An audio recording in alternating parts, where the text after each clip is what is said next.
Hello, I'm Doug Major. I'm an independent historian from Paso Robles, California. I had an opportunity to present a paper at the Communal Studies Association Virtual Conference 2020. And at the annual conference, I've had many opportunities to present papers, and I'd like to share this, a summary of the paper, plus some added material. Communal Studies Organization is an excellent, unique group that encourages the facilitation and restoration of public interpretation of communal sites. The Church of Jesus Christ of Latter-day Saints was probably one of the most successful groups in the United States to form intentional communities, and this is one of their stories. The title of the paper is Dynamics of Ecclesiastical Leadership in Mormon Communal Colonization, the San Juan Mission's Danced Hot Rock Decision. And we will be studying the Hole in the Rock expedition as a case study. On a cold December day, 1878, the church clerk carefully read out the names, all of who were sustained at the conference: S.S. Smith, S.H. Roberts, H.H. Harriman, George Hobbs, Hanson Bales. These people were called to leave their established homes and neighborhoods to a point not yet established on the San Juan River, located on the borderlands between the Navajo Nation and the Mountain Ute tribe, and one of the most desolate and isolated points in the continent. This group would have a diverse set of skills, come from several countries of origin. Some people would think that their efforts were of a fanatic, but the bishop warned them and told them, all use your agency as to whether to go or not. And if you go with a cheerful heart. Volunteers would be accepted. Thus, we witness the birth of a new intentional community in the frontiers of the Intermountain West. This year, we were challenged to re-examine past histories in light of new research. How might the Harvard School of Management look at communal studies and the decisions made of communal leadership? From the class of Michael Roberto, The Art of Critical Decision-Making, we could ask these questions. Can we apply the science developed in the School of Management to the history and practice of making and maintaining an intentional community? How are decisions made and executed in communal societies? How do leaders motivate their followers to do hard things? Is there patterns of leadership and organization that allows communities to endure, often past their original charismatic leader? This paper will explore a case study in critical decision-making. Harvard uses case studies as a teaching method to learn about decision-making successes and failures.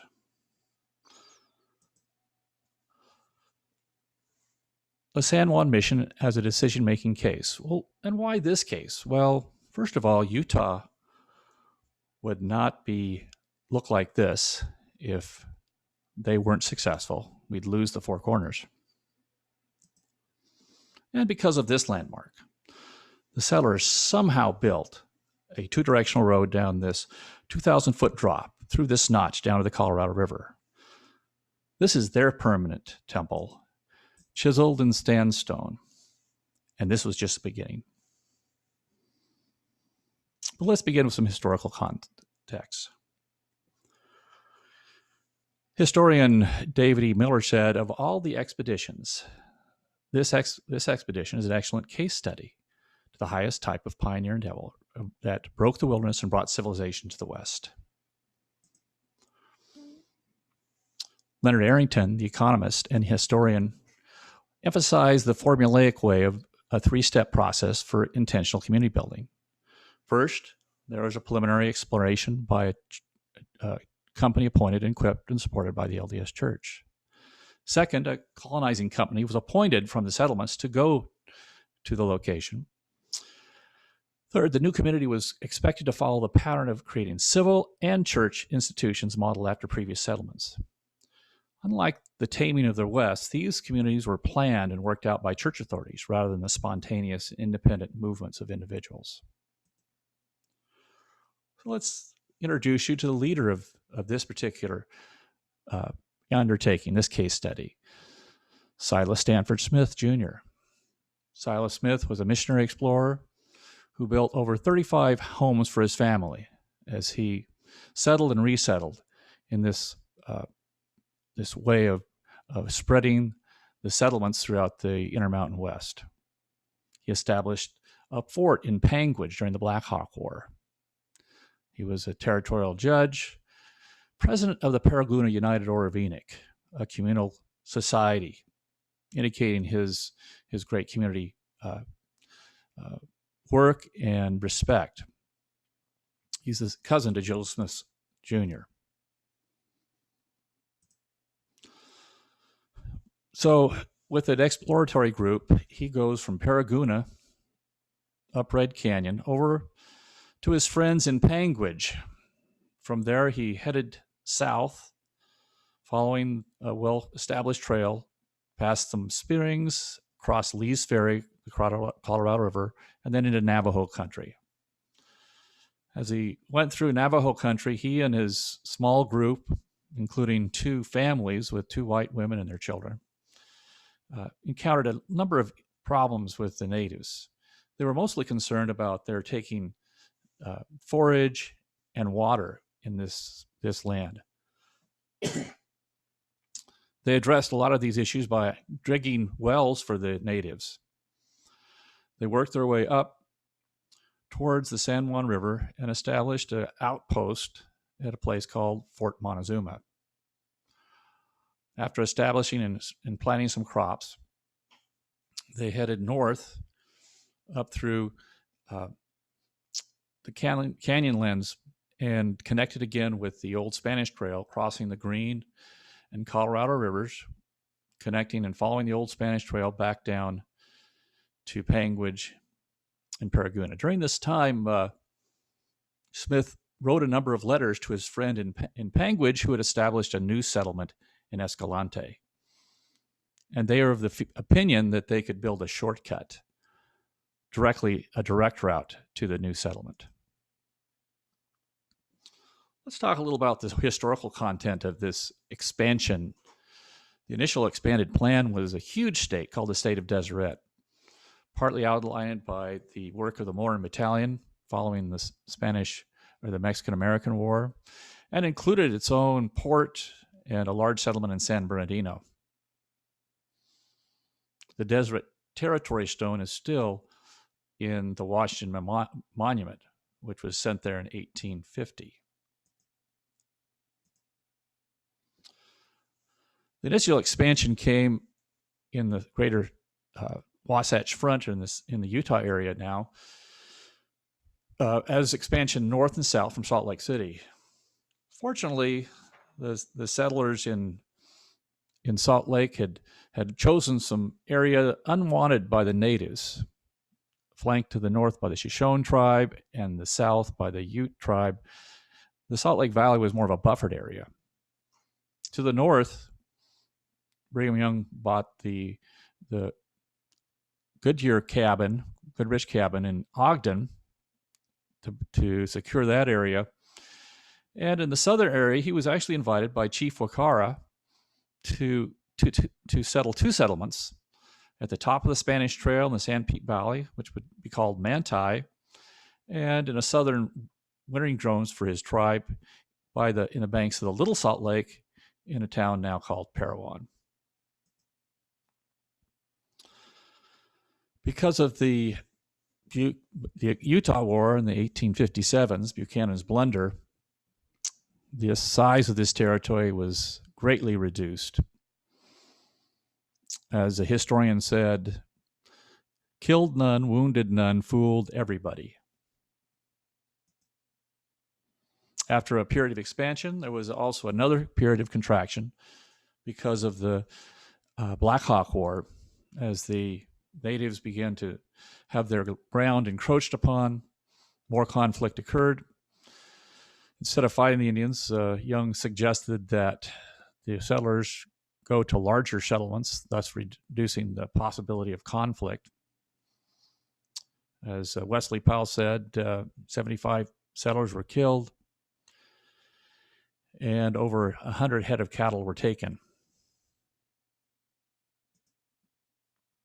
After the settling of the Black Hawk War, with Brigham Young becoming older, he had a strong desire to fully implement the society that Joseph Smith had envisioned, a Zion society called the United Order of Enoch.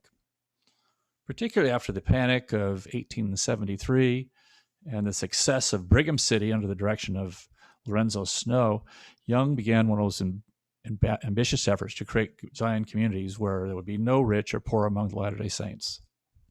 Every man would love his neighbor, men and women would labor for the good of all. So beginning in the South in St. George and going north, Brigham energetically created almost 150 United Orders with the Apostles in the year 1874. Some of these survived, but many only lasted a few years. At his death, John Taylor continued the idea with a period of debt-free jubilee as a time of cancellation to debt for those who were more poor, and also, again, revived the cooperative movement. This movement would be very much a part of the settlement of the San Juan. According to Arrington, the prime economic problems of Mormon country in the 1870s was overpopulation. The inflow of immigration, the natural increase of population had filled up the land. Our young people, as they were married off, had no place to settle near the home. Resources of people were about exhausted unless they go into manufacturing. This led to a second wave of settlements, started by Brigham Young and executed by John Taylor. And this would include the San Juan Mission and the Great Corridor down into Arizona. The need of land was because of Joseph Smith's Jeffersonian Zion. Thomas Jefferson was an agrarian who believed that the best for the budding American democracy would be a citizenship of yeoman farmers, that they were truly the ones that were most likely to develop character and full and responsible persons and citizenship.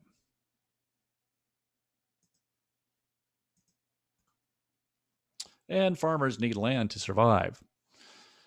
Young said, "My soul feels hallelujah and exalt God that he has planted in this place where it is not desired by the wicked. I want hard times, so that every person who does not wish to save for the sake of his religion will leave. This is a good place to make saints." And as regards to mining, as for gold and silver, no country is equal to this, but let them alone. Let others seek them. We will cultivate the soil, brethren, plow your land, and sow your wheat.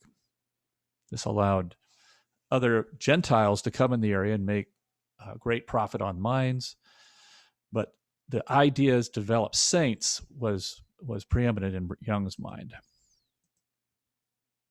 And who was one of these young men that was seeking for land? One was Platt D. Lyman, born on the Platte River at the Mormon Exodus to an apostle and member of the First Presidency, Amasis Lyman, and Ezra Partridge, the daughter of the first Bishop of Zion, Edward Partridge, and was a plural wife of Joseph Smith Jr. Amasa lost his apostleship in 1867 when he embraced spiritualism, became a president of the Godabite Church of Zion.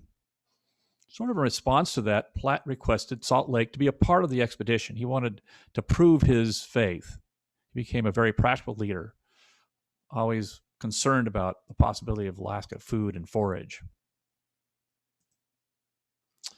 And let's look at that population boom as far as the makeup of this particular mission. Total number, 267. Number under 18, 123. Number under 5, almost 70 children. 2 more children were born on the trail. There was also a number of young men bachelors, 41 from 18 to 30. Very much like the young men who make missionary service to the Latter-day Saint Church today. These men would be the muscle that would provide the manpower to break through the road. Those who die on the travel, 0. One of those young, brash butlers was George Brigham Hobbs. He had also been part of the exploratory trail and had left his sister with 4 very young children in the San Juan River, Fort Montezuma. He would make many solar trips back to bring food and supplies to the new settlement.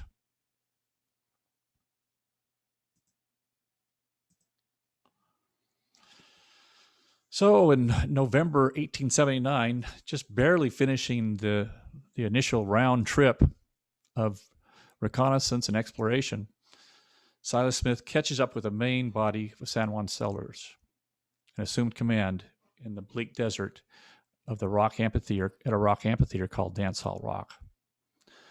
By this time, the missions had come from Panguitch down to Escalante and had worked their way towards the Colorado River, towards a 2,000-foot notch.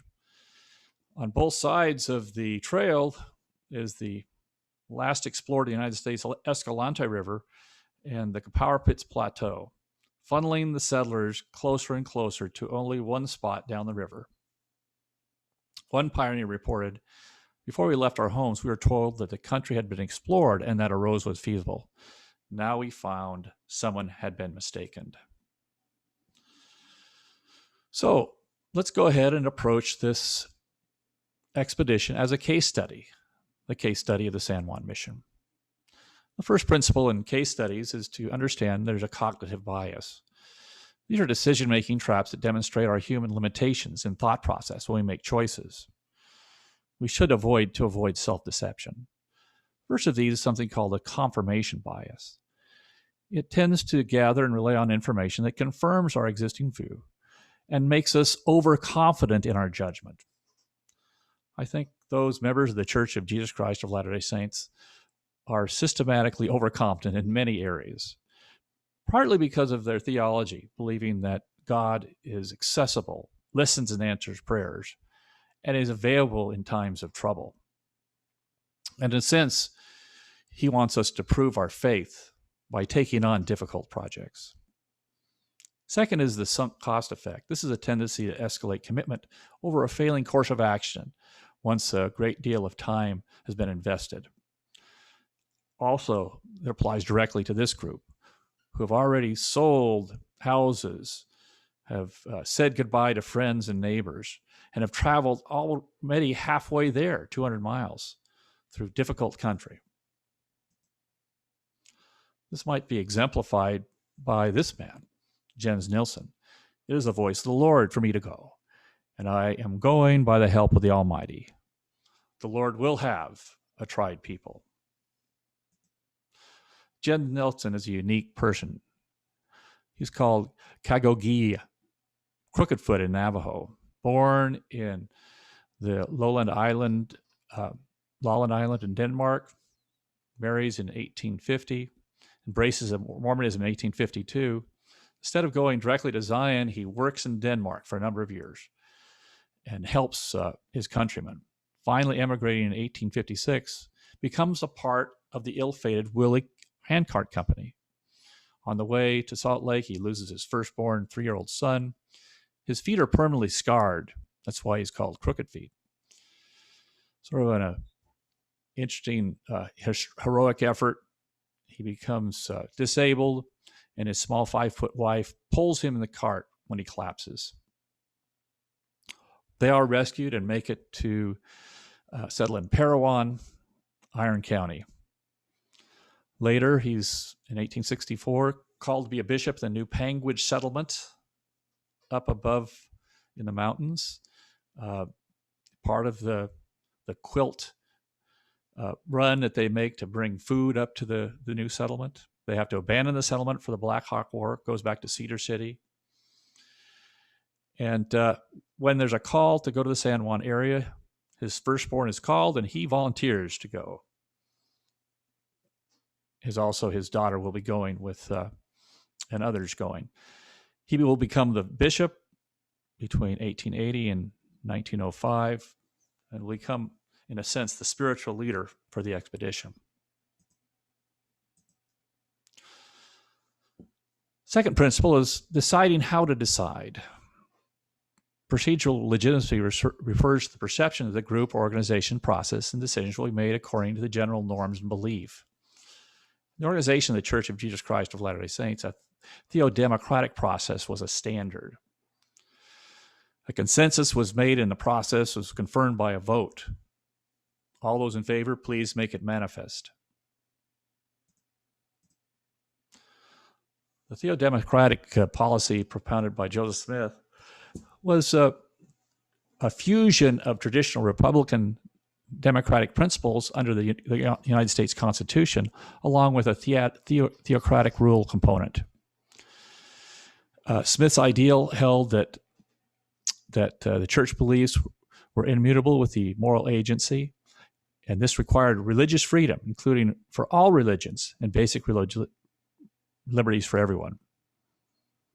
All those in favor, please make it manifest. All those opposed, with the same sign. I move that the final decision be left to the President and the Lord. Jens Nelson. It was resolved unanimously that to sustain Brother Smith in whatever course he thought best for us to pursue. Platt D. Lyman, journal entry. Number 3, deferment of judgments. A process in the early phases of decision-making where ideas and data are gathered without fear of judgment or criticizing. Anchoring bias. This allowing initial reference points to distort our own estimates. This was very much present as the first groups approached the notch and crossed the river to the other side. It also was based on the information for the other individuals who had pursued the other 2 courses to the San Juan River Basin and knowing the difficulties there. During the process of sense-making, our individuals and groups try to understand ambiguous situations or those risks that they don't know possibly might be available. And there were many risks about going ahead. Lamont Crabtree, trail historian, outlines 5 main ambiguous threats that would hinder the mission's success. The 90 miles ahead had yet been explored. What if there was even worse obstacles or an obstacle that absolutely cannot be overcome ahead? Second one, the Colorado River, the ferry and river crossing. Would ferries be stable enough to accommodate the wagons and the teams and the families? Could they even be made? Everything hinged on Charles Hall, the local shipbuilder's design and calculations. Money was tight at this time in the church in the state of Utah. Could Silas Smith get sufficient funds to get the tools and blasting power necessary to build the road? Number 4 and 5, snow deaths were accumulating. Passage might be impossible. Could the supplies even come through? How would their food hold out? Would there be enough food to include this company as well as those in the little town of Escalante?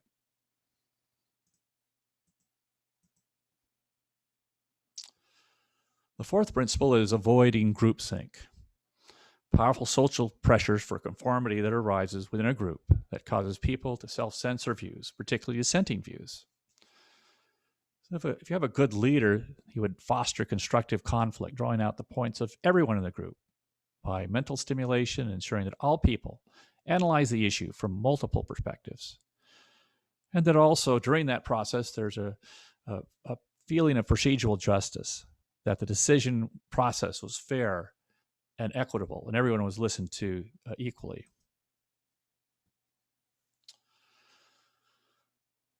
So the first thing that Silas Smith did is send 12 men with Platt D. Lyman ahead across the river to check to see if there was a possibility of a route ahead.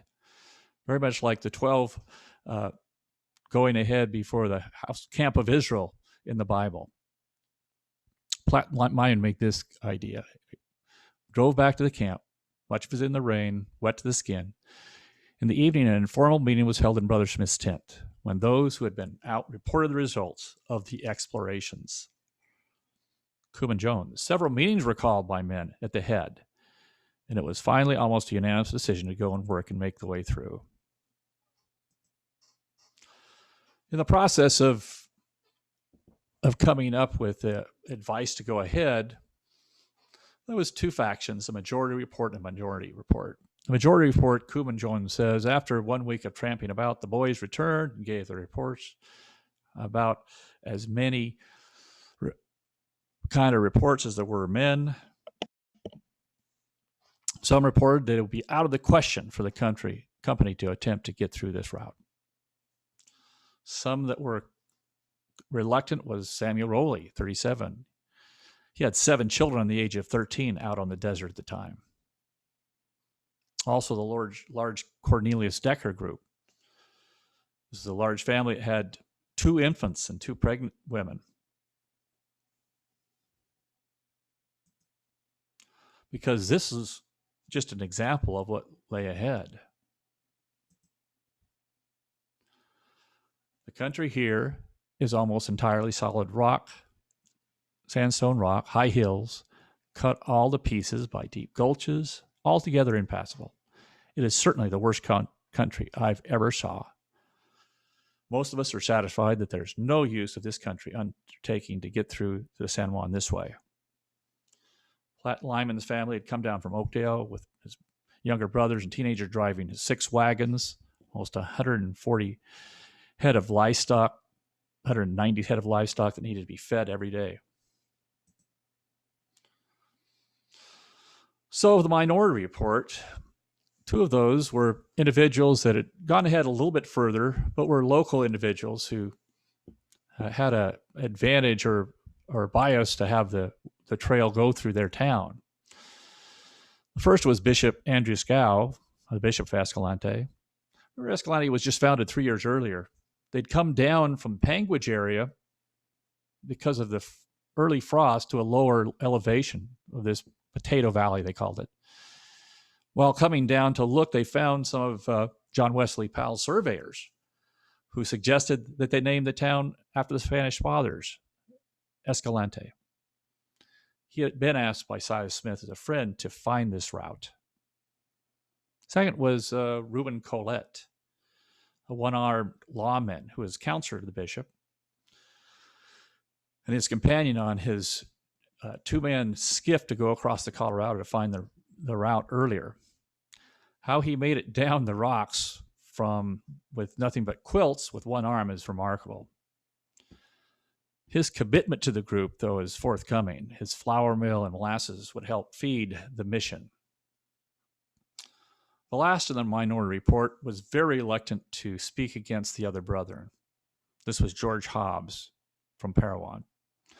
Since he had been a part of the initial Explorer Company, he had some insights about the difficulty of the other 2 routes. But one thing historians miss is that he had left his sister with 4 young children and had promised to return there with food. He would make good on that promise with many solo trips later with supplies to Bluff, and oftentimes leave his name as a signature in the sandstone.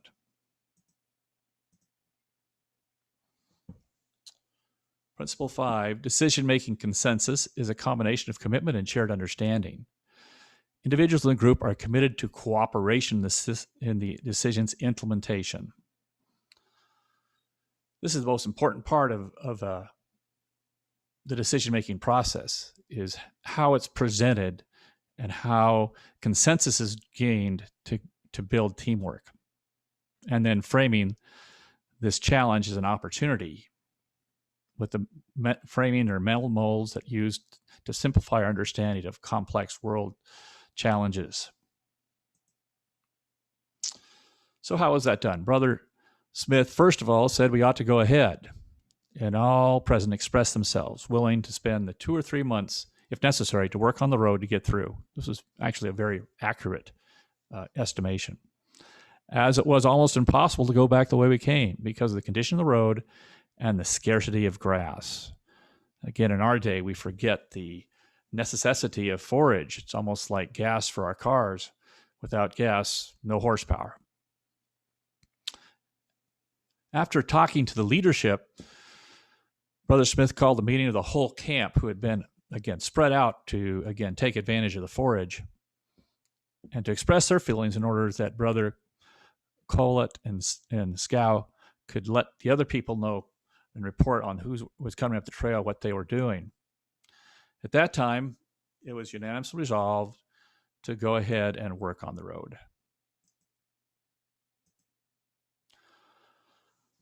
The spiritual leader, Jens Nelson, said, "We must go on whether we can or not."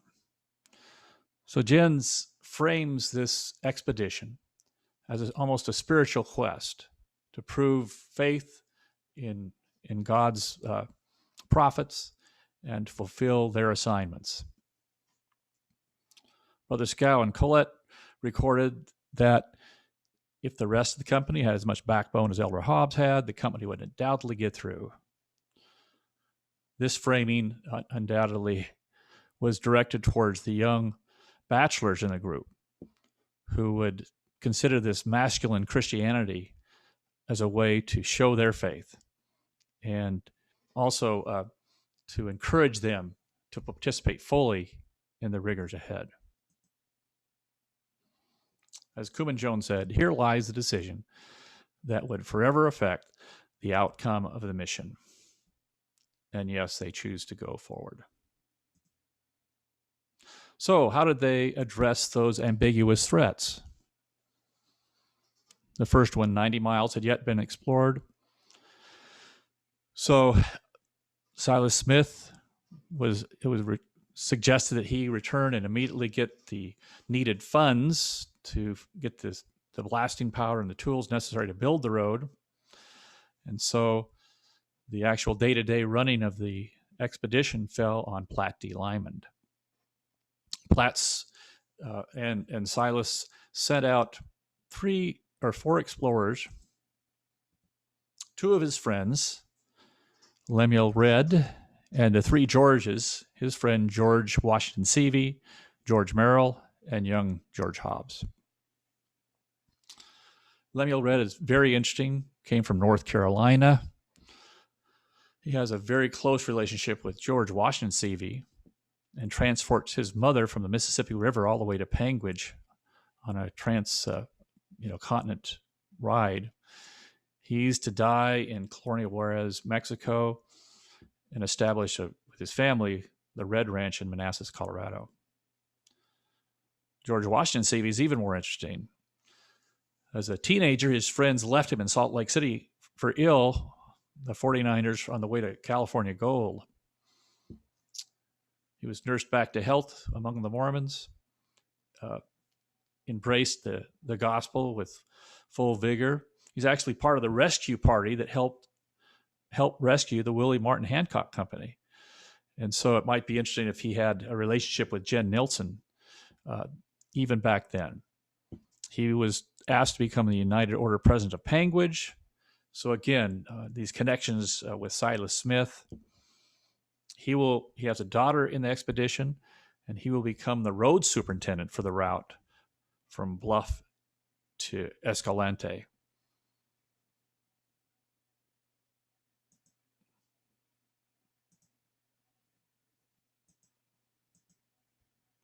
So how did they do it? Well, they make it across the river, go up this Cottonwood Wash, and find this route out of the canyon that has to be blasted out later. It was so rough, they called it Little Hole in the Rock. From there on the rocks, they go across solid rock for a while, and then they have to approach this upward direction called the chute. You get an idea of the challenge even today of how they brought wagons up the chute. From there, they came up on Gray Mesa, which overlooks the Goosenesk of the San Juan River, which is fairly easy traveling for a while, but then you have to make your way down the mesa. They felt like there was no way down until George Hobbs happened to follow some mountain sheep down the place they called Slick Rocks. From there, they had to turn east and go around the Great Grand Gulch canyons. This is where past current Bridges National Monument, and Bear Ears, also famous, the new national monument. By the time they'd made it this far, they'd already run out of food, and Hobbs works his way up to the top of this hill on Christmas Day, 1879, to get his bearings. Fortunately, the clouds lift and he sees the Blue Mountains, knowing his direction that he had to veer south now. They follow the Cone Ridge, this huge cone rock formation that goes all the way down to the San Juan River. They actually went up to what they call a Navajo Trail and make it around to the settlers, starving, make their way back and report that they did find a route that would make it possible to go to the San Juan River Basin. The ambiguous threat number 2. Could a ferry be built that would be stable enough to accommodate wagons? The remarkable thing about this is less than a month and a half from the decision, Hall had already cured some lumber, immediately brought it over to the site with his family, and built a very successful ferry. By Monday, January 26th, today we worked all the wagons in the camp down the hole, ferried 26 across the river. The boat is worked by one pair of oars. It does very well. And so they made their way down and ferried across and went up Cottonwood Canyon. The wagons went down like they would smash everything. I will never forget that day. Little Willie looked back and cried and asked me how we ever get back home. Mary Decker, January 26, 1880. The last wagon down, Monday, 1880. So this in itself was remarkable. Charles Hall was a 56-year-old at the time, master completer, shipbuilder from Belmont, Maine. He built a home on a farm next to the Colorado River. He ferried 83 wagons across the river. Always looking, they found a better site 10 miles upriver, and that site is still there today. It's called Hall's Crossing, and yes, there's still a ferry that goes across now Lake Powell to the other side. Ambiguous threat number 3, money was tight. Could Silas Smith get the funds? He ran into his brother, who immediately went to the legislator and looked at the dire situation. They sent back money immediately. The interesting thing is that on the way, he also ran into somebody that had 25 pounds of giant powder and sent Ezra Judd immediately to the site. Unfortunately, during the process, Brother Smith got sick. It would not catch up with the group till after they'd settled in Bluff. But with that 25 pounds of powder, a week later, they're down by the river. After they'd cleared the river, on Saturday,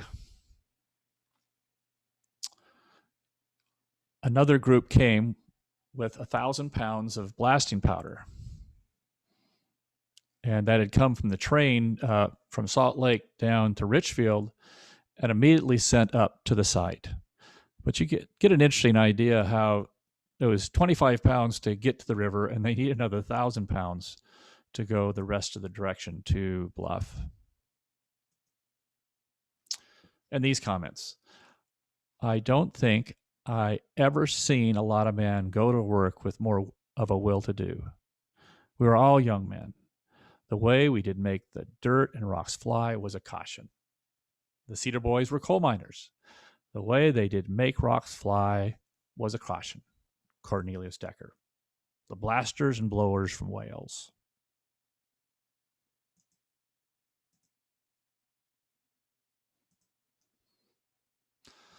Third threat was access to food, forage, and road building supplies.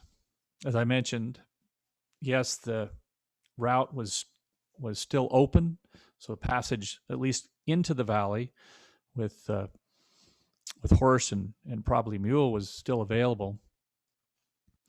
With their food holdout,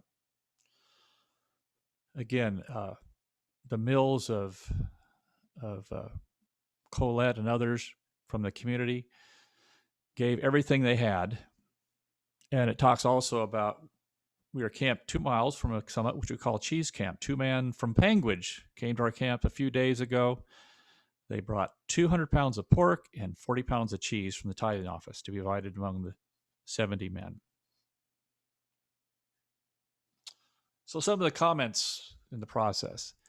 Jens Nelson, if we have plenty of stickity-toity, we cannot fail. This was a Danish version of stick-to-itiveness. Kuman Jones, and the framing of this as a spiritual endeavor.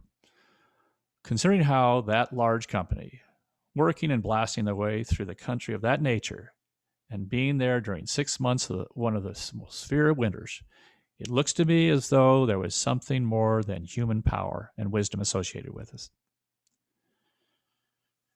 And the women, you can imagine the women there, majority with, almost 70 children under age 5. The unity among the people coming out with no conveniences, and yet they were just as happy as they could be. Remarkable unity with the women and the children. And so the result, Bluff was established in that year and still there today on the banks of the San Juan River.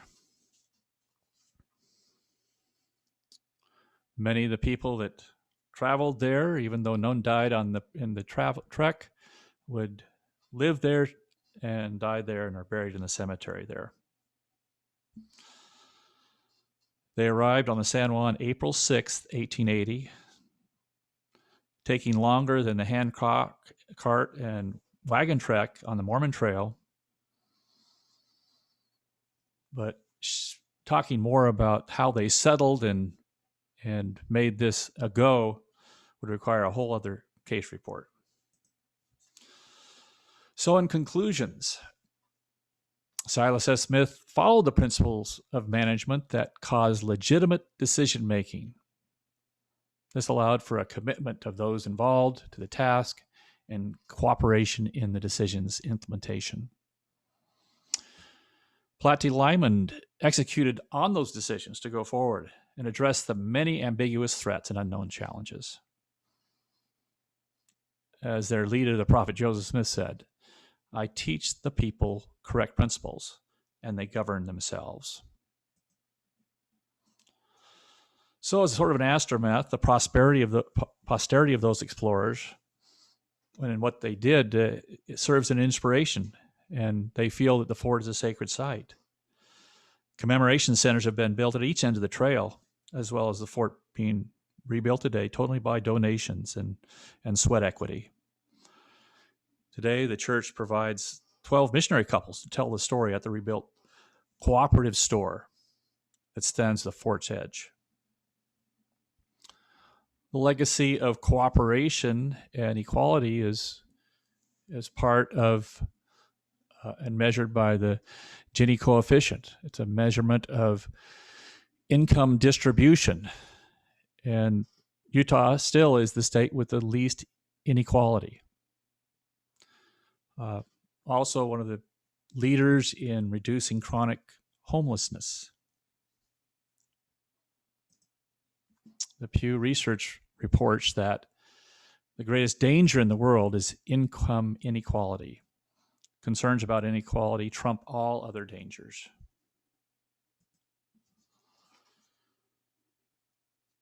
The Red Ranch still exists and is very successful in Manassas, Colorado. With their success, they funded the BYU Red Center for Western Studies at the university. A famous member of the church in Manassas was baptized member Jack Dempsey. He would become the most celebrated and the highest paid athlete in the Gilded Age.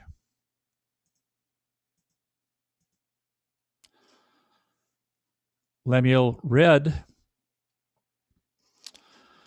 will continue on and move eventually to Colonial Juarez, where he will be in leadership with his friend George Washington Seavey and Miles Romney, who is the great-great-grandfather of Mitt Romney.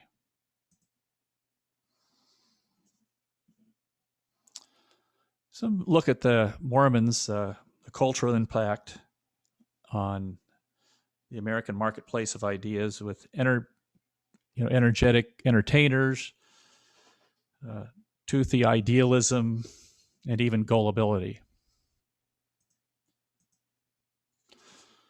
Perhaps the real impact on the marketplace was added by the Church of Jesus Christ of Latter-day Saints, are the handing down of these hard lessons learned in management, in the organization of people and doing hard things. At a time of times of things forged in the disruptive and dangerous frontier life. These ideals have been popularized by Mormon monument leaders and gurus, and might be the lasting impact on American culture.